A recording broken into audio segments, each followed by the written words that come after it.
Well, hello, old friends, and welcome back to the channel. Great news, it's Babylon 5 time, and today we'll be watching Season 4, Episode 14, Moments of Transition. Friends, I can't wait to see what they do in this episode, as with every Babylon 5 episode.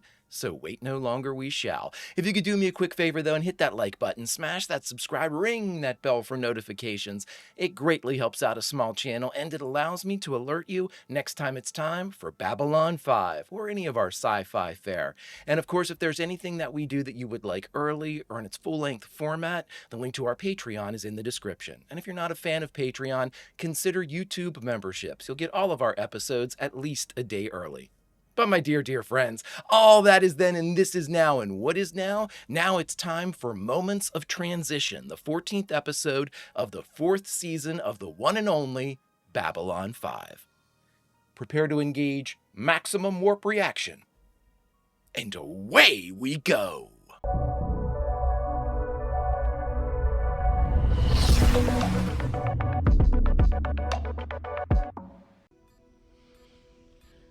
Can never get a good night's sleep on Babylon 5. One solid night's sleep. Right. Mike's probably having bad sleeps anyway. Mr. Edgars, have I ever mentioned to you that there is a 7-hour time difference between Babylon 5 and Mars? Yes, you have. But I am on call 24 hours a day, and I expect the same from everyone who works for me. Money never sleeps, huh? Yeah. Money never sleeps, pal. Another package will be arriving on Babylon 5 later today. You are to ensure that it goes through customs without incident and send it on to my people on Io. Great. Nothing dangerous, explosive, or illegal. That was our agreement. The packages contain advanced compounds for my pharmaceutical research department. I don't want the raw materials to fall into the wrong hands before I can patent them. Like industrial espionage? And I definitely don't trust my competitors. But you trust me. For now. He's paying you, and Lise backed you up, which is convenient. You mentioned earlier that I'd be coming to Mars for a personal meeting so we could get to know one another. Any idea when that's going to happen? Yeah, it's to take him out. It's to take him out. That's a hell of a play. And meanwhile, also not sleeping, John Sheridan. Yeah, any luck with my transmission to Mimbar? Negative. We're still unable to get through. We've heard there's still fighting going on in the capital. Damn it. There's nothing you can do, John. She can take care of herself. Just like you can. She's got linear. Oh my god, we were just looking at the beautiful... Oh my word. Oh wow. Oh my god, I thought that was linear for a second. We just received word from the leader of the warrior caste. His forces have surrounded the city. He says, if we don't surrender by tomorrow, for the good of our people, he will end the war by destroying the city and everyone in it. Okay, so Naroon really was selling us out? Oh, Jesus. I can't believe that. He seemed... they're telling us about what type of year we're experiencing. Oh, my word. I thought for sure that they had worked something out, and they put a pin in that. I'm not sure about him. The year is 2261. The place? Babylon 5. Yeah, I mean, Naroon seemed like he absolutely was going to go along with it. There was too much of like an admission and too much of a growth in the character, you know, to make that seem like it was... There was no real reason for him to lie to Delenn's face or even show up. I don't know. Other than to get their information, but it still wasn't like, I hold out hope. How's that? Man, we haven't seen Veer in forever. We haven't seen Londa or Jakar. Lita, for that mention. But, you know, again, that's what I've always loved, too, about Babylon 5. If they're not needed, they're not going to be there. It's not just going to be like a cameo or something. JMS knows what he's doing, as always. And from 2247 to 2257, I was the commercial telepath. Naroon's in it. Good, good, good. My employer needs to know if their client is lying and that client happens to be an alien and agrees to the scan. You just do it. After the Vorlon, everything's fine. Well, everything seems to be in order. We've been looking for a freelance telepath to work with our interstellar contracts division. And you seem to have the right experience. Of course, we'll have to run usual background checks, get authorization from Psych. It was Tony Dow, wasn't it? We'll leave this episode to him. I'll see myself out. This is very disappointing. But... Oh, Okay. Said I had the right background. You do, but our insurance policy requires that all telepaths engaged by our firm be current licensed members of Psy-Corps.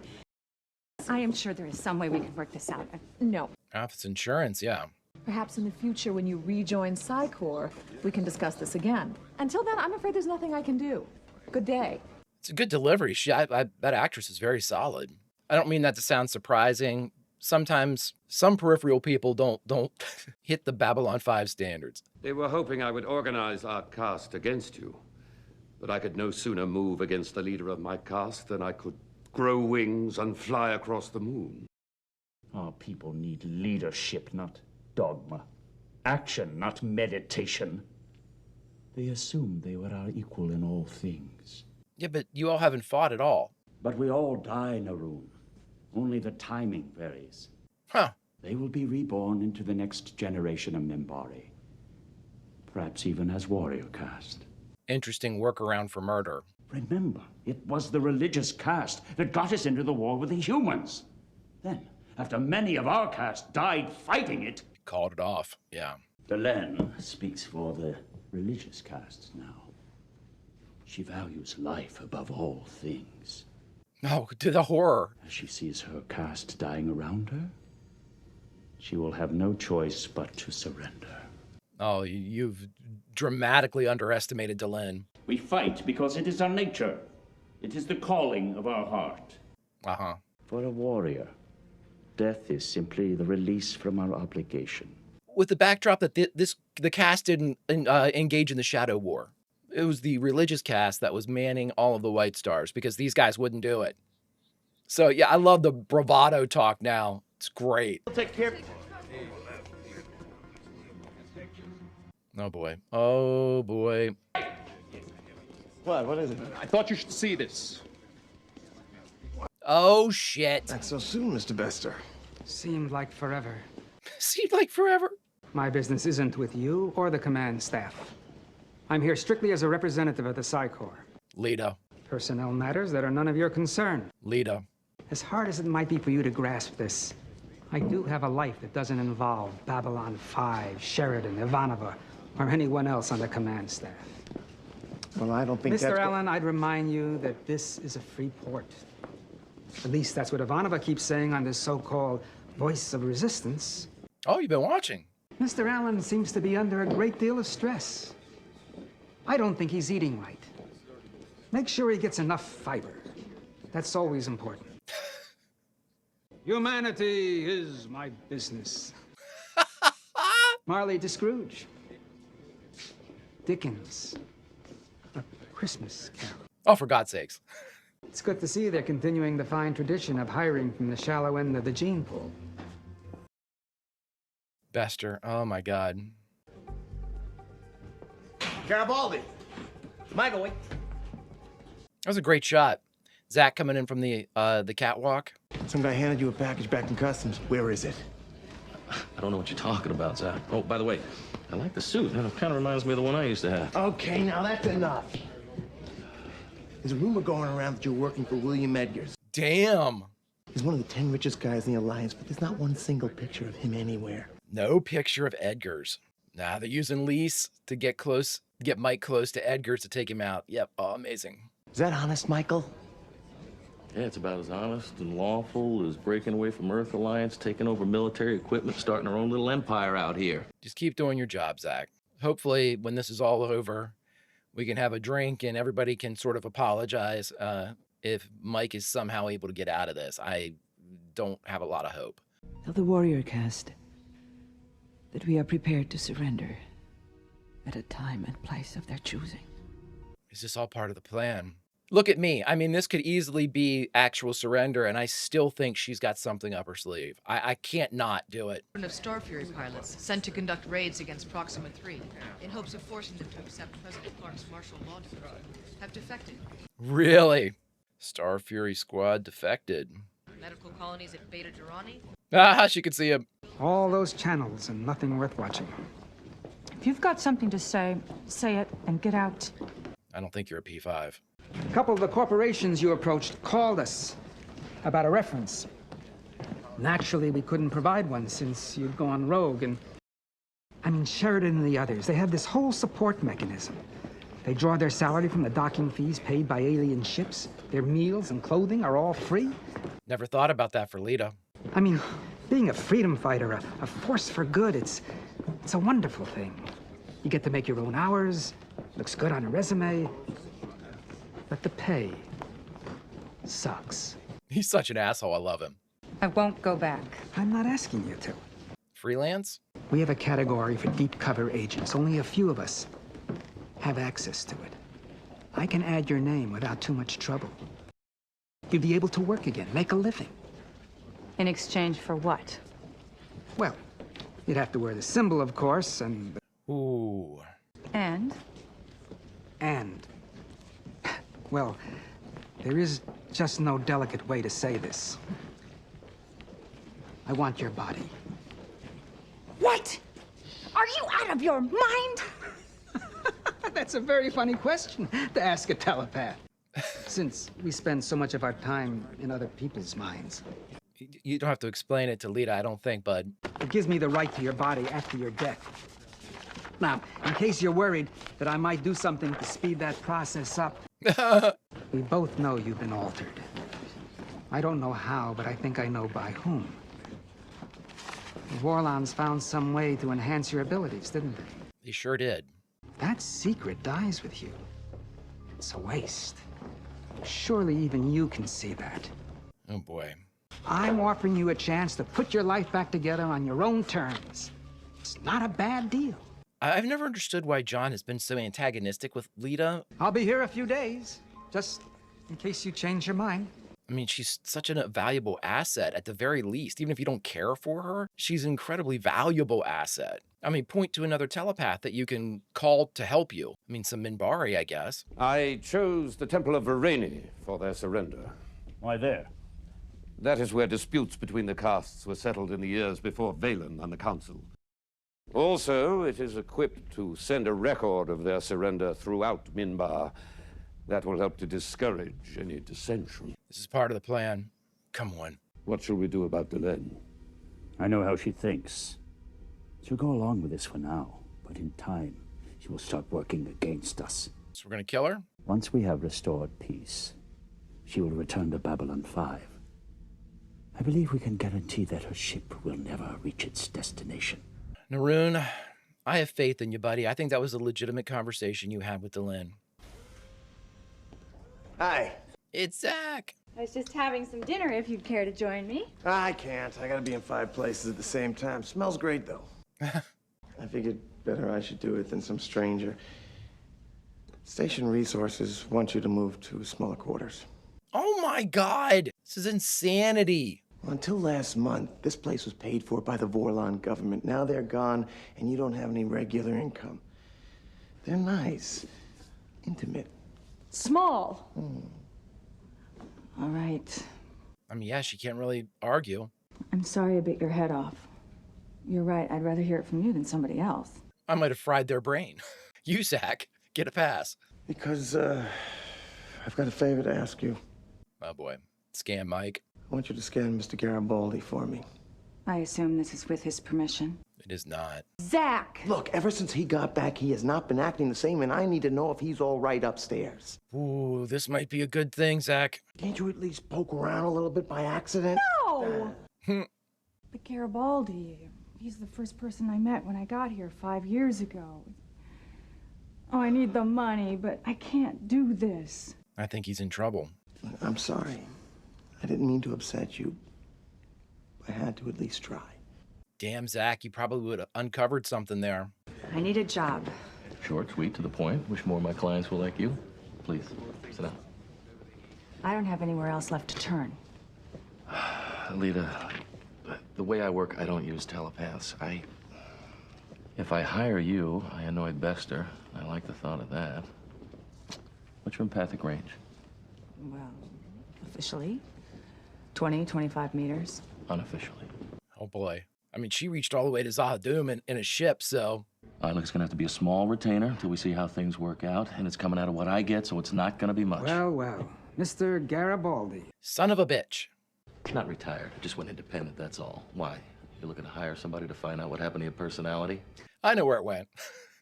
Sadly, you're no longer worth my attention. Damn. He scanned you. Are you sure? I'm positive. Really? Hey, I told you to stay out of my head! I don't know what you're talking about. What are you after? Why are you doing this to me? Talk to me! Did she lie or... Jesus. Hi. Okay, so this is the temple. It's equipped to go out Minbari wide. They're gonna pull something here if it's gonna happen. I want you to have this, Lanier. Keep this with you until we are done. All the instructions are inside. Instructions? Man, she hasn't even told Lanier. Dylan of the family Mir. Oh, wow. Shakiri of the family court. I greet you in the name of the religious caste. I regret that we have been brought together here, in this sacred place, by such unfortunate events. Yeah. The struggle between us was terrible, was hard, was inevitable. Inevitable?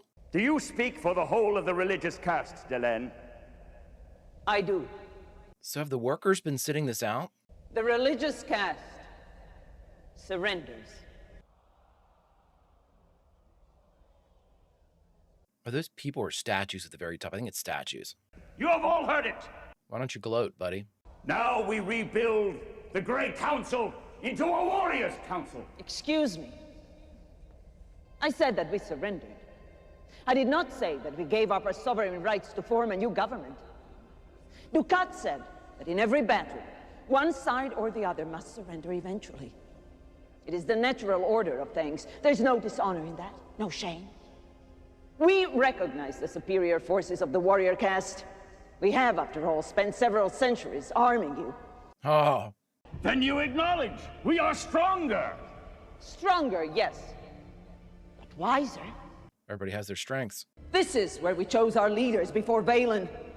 This is where many of us served, and many of us died. And in war, it is always the young and the powerless who are sent off to fight, sent by leaders and warriors and generals. But here, in this place, that changed.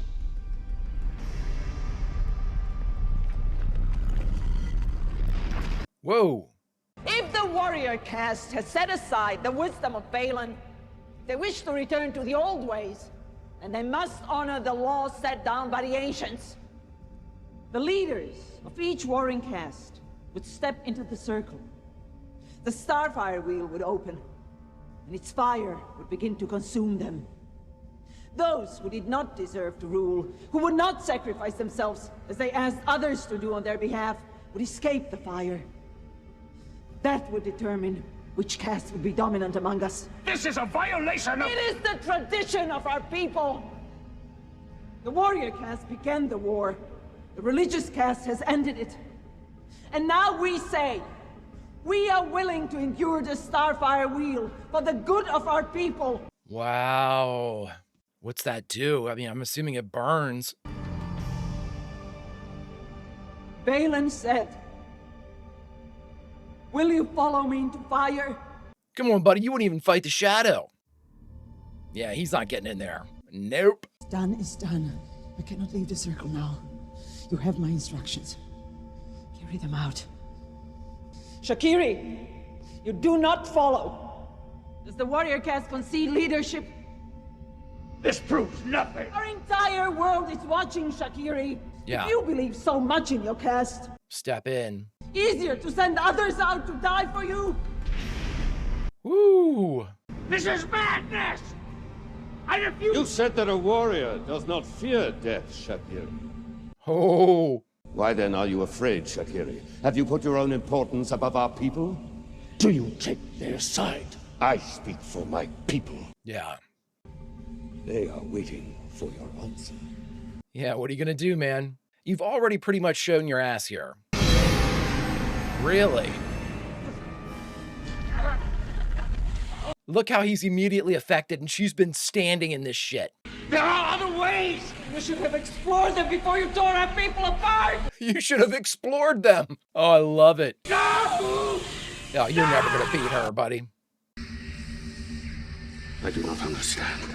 Why isn't she getting out? Belen told me she would leave the circle after he did. Why does she not come out? She's showing them. No! Naroon! Oh, dude!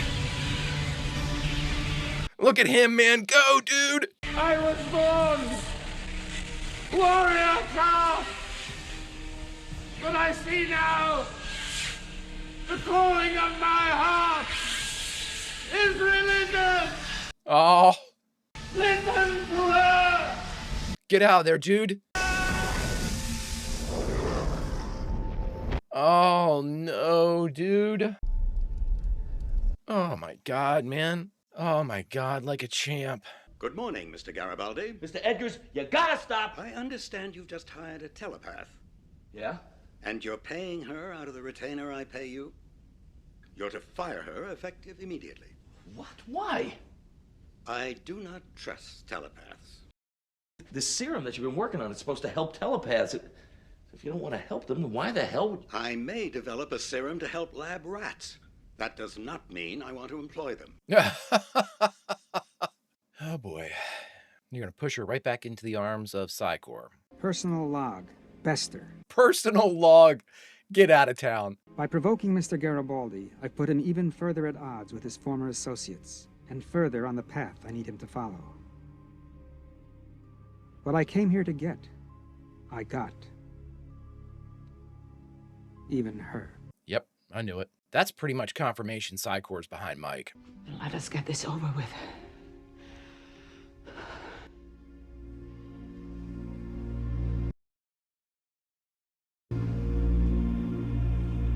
Oh my God. Today, we restore the Grey Council. We are Grey. It has been our tradition to seek balance. We have called 3 from each caste. Worker, warrior, religious. But now, that changes. I call for it. The workers are gonna have the balance. That's probably the smartest thing to do. When our 2 sides fight, they are the ones caught in the middle, forgotten until it is their time to serve, to build. They do not wish to conquer or convert, only to build the future. And now, they will have that chance. Excellent compromise. Religion and war must act in the service of the people, not the other way around. They can't overrule them. 5-4. This place is reserved in memory of Naroon. Oh. Until the day it is taken by the one who is to come. Judge wisely and well. I love it. It's a great idea. Sorry, I was in the... Bastards! Those cold-hearted rat bastards! What happened? Oh, God, John, I just want to grab them and just... What happened? As soon as this destroyer came through the gate, the other ships identified themselves as commercial liners. They were carrying the sick and the wounded from where President Clark's been hitting them. Women, children, the sick, the infirm, 2,000 civilians per ship crammed in like sardines. God. Jesus. This madness has gone on long enough. I don't care if we're ready yet. I don't care if we're outnumbered or outgunned. I don't care what ISN says about us. This stops, and it stops now. Starting right now. We fight back, and we fight back hard. I thought you were looking for some other way than firing at our own ships. They were following orders. Any crew that executes an order like that is guilty of war crimes. Yeah. Now, we're riding in, Susan. Anybody who wants to defect... Woo! If they get in our way, we'll knock them down. If they kill one of our ships, we'll kill 3 of theirs. And we keep going.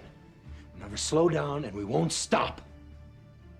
Now, we're going after the colonies, then Mars. Then Earth. Then Earth. Holy shit! God help anybody who gets in our way. Oh, Jesus.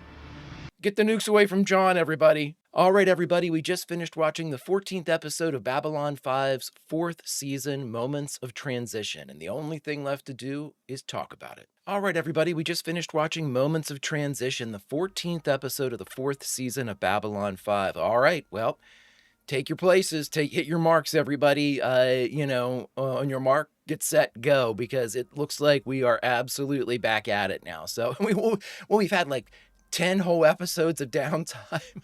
downtime in Babylon 5. Oh my God, no, of course not. So the civilian targeting the civilians is what did it, and it obviously has to be so. They are nowhere near ready, though. I mean, Mars is nowhere near ready. They are hesitant allies, to say the least. And Proxima 3, the only thing that we've really heard from them, not that they've been against us, we haven't heard anything really negative. We did hear at the top of the episode that some Star Furies, a squadron of Star Furies, defected and joined Proxima 3's a government, I guess, or whatever they're working with over there, as far as, you know, whatever their structure is. So, okay, it was a setup across the board, but, you know, a couple things need to be mentioned that aren't lost into, and I mean, again, the most overt thing I believe in all of this was obviously they were showing us what was going to be the result of the Minbari Civil War.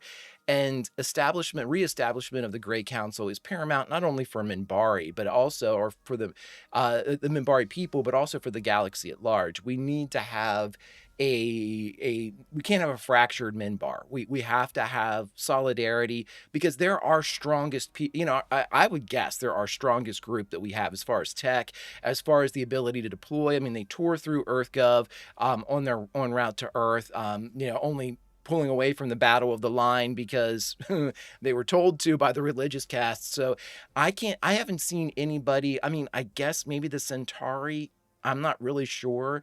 The Drox, we're not really sure about them, but I mean, Delenn and her squad of White Stars tore through them as well. So again, it's in my opinion that the Minbari are probably our strongest faction remaining, at least on the side of the Allies. So the resolution of their civil war, I'm actually surprised it resolved itself as quickly, but I think that was the quick thinking of Delenn and Naroon. Losing Naroon is a huge blow. I really thought it was a boss move for him to go into the Starfire thing, and at the end of his life realized that his true heart was with the religious. And I think that is just a really interesting, really almost like not a deathbed confession, but it was a moment of clarity in the end. And I thought it worked really well. In lesser shows with lesser characters that haven't been established, it might not have landed as well as it did, but this is JMS. JMS doesn't pull a punch like this. He swings away and he makes sure that you know that this is something that is inherent to the character. It's not a surprise. You don't, like, I don't think any of us would look at Naroon's sacrifice and say, nah, that's nothing like him. We've watched him grow over I think somebody said the last time he appeared that he's only been in like an episode per season, but he has had such an impact, an incredible performance, incredible character. And again, this seems like the natural conclusion to that character. It was a very compact, but very profound arc that he went on. And I think it was in many ways reflective of the entirety of the Minbari people. You know, you can say that Delenn sort of marks them, but Delenn's a special person unto herself, you know, being a hybrid type of entity. So she's got sort of a different mission as far as public relations or appearance or history or stories or anything like that. Legends would eventually grow for her. But Naroon, I think, encapsulates more of just the Minbari specifically, as opposed to the broader slice of the galaxy that Delenn kind of represents. But I mean, it's a horrible loss for us. I would have loved to have seen him more, but at the same time, JMS, just a boss move to end that character. Loved it. Cheered it. You know, cheered his going down. Loved it. But for me, and that was really interesting to see the resolution of the Civil War. It was a very interesting way that they did it with the temple and kind of going back to the days before Valen. Interesting way to kind of get a workaround there to make sure that there is a resolution without further conflict. Good job. I mean, just a finely executed plan. You know, even with Naroon's death, I think it was still a fabulously executed plan. But again, for me, the big point in this entire episode was kind of almost confirmation now in Bester's personal log. Are you kidding me? Nobody gets John doesn't give personal logs or captain's logs on the reg, and now all of a sudden they're going to give Bester a personal log. Oh, okay, so that's not a Star Trek throwback. Okay. I loved it, though. I loved it. Such a cheeky little thing to throw in there. But anyway, Bester basically saying that, you know, he accomplished all of his goals in getting there.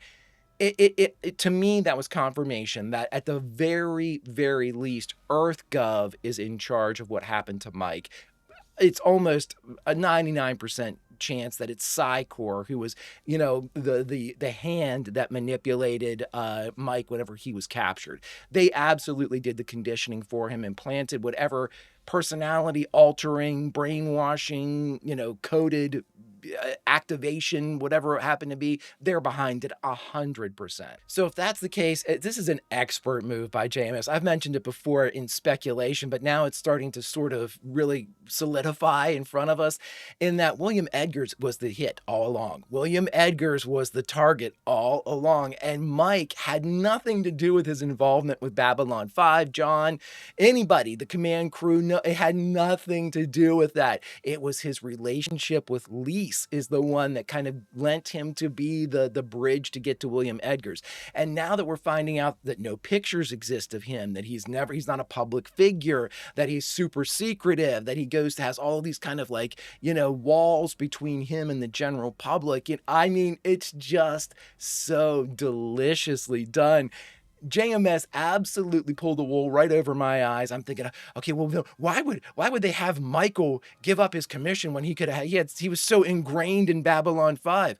That's exactly why they had him give it up. They had to get him independent. They had to get him be somebody that Edgars would reach out to because he heard about it through his wife, Lisa. Oh my God. I'm mad at myself for not looking beyond the Babylon 5 affiliation with Mike and maybe exploring what we know a lot about his backstory, or at least not ruling it out. I pushed all my chips in on the Babylon 5 relationships.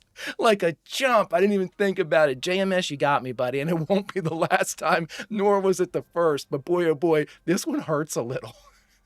So we definitely had confirmation there. And then pulling Lita back into, at the very least, a peripheral Psy-Corps employee.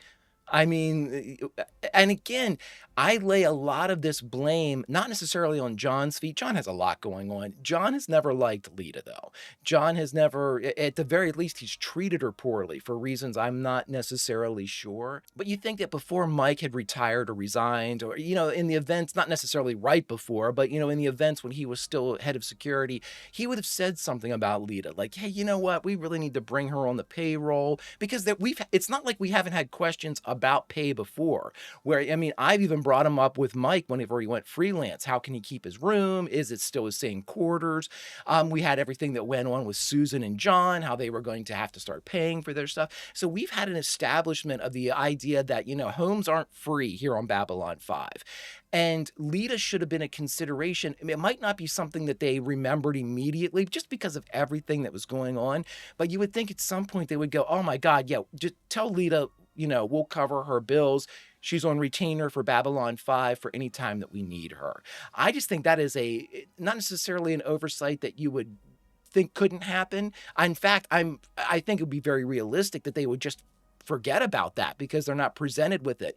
But at the same time, eventually that's something they should have caught. Now what you've done is you have pushed her back into the arms of Psy-Corps. Whether or not that could also be a ploy potentially, I don't know how, but again, I think Bester won the day today. And we just mentioned JMS pulling the wool over my eyes. This could obviously be a play as well.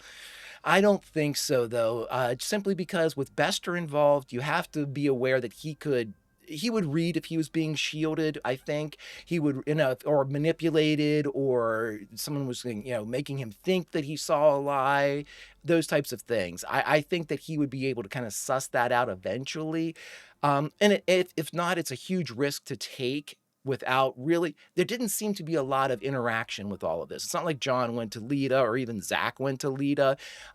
Zach asked Lita to scan Mike, but nothing about Bester, knowing full well that it would put her out there. So I'm not going to try to think that this is in fact some type of machination similar to what Nehruun and Delenn did to, bring about the end of the war. This isn't a way to bring about Lita getting closer to Psy-Corps. She could have done that at any point. Now it doesn't necessarily, it's not a moment of convenience. I'm going with the idea that it is what we saw. It is exactly what we saw, that she was pushed into the arms of Psy-Corps, and therein lies at least the dilution of a very, very powerful asset.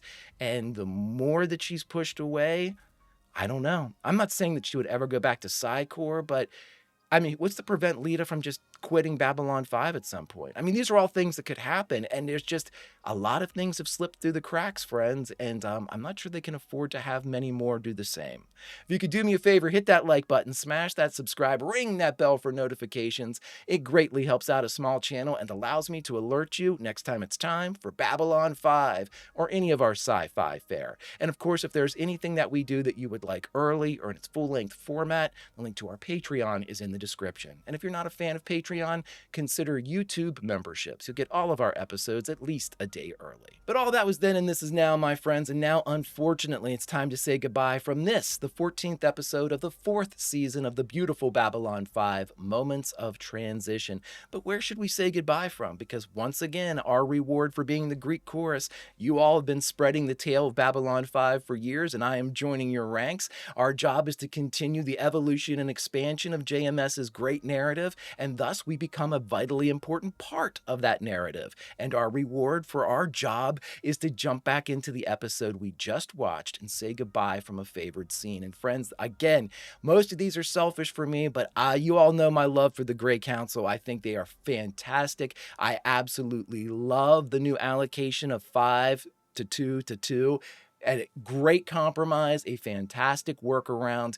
I love it, I love it, I love it. And so, friends, that is where we say goodbye from. We are watching, maybe we've even witnesses inside the chamber itself as we see the coronation, christening, beginning of the new Grey Council, and the light in the center, representative of Nehru's sacrifice that waits for the one that is to come. Friends, until we find out who that is, goodbye, old friends, and I'll see you.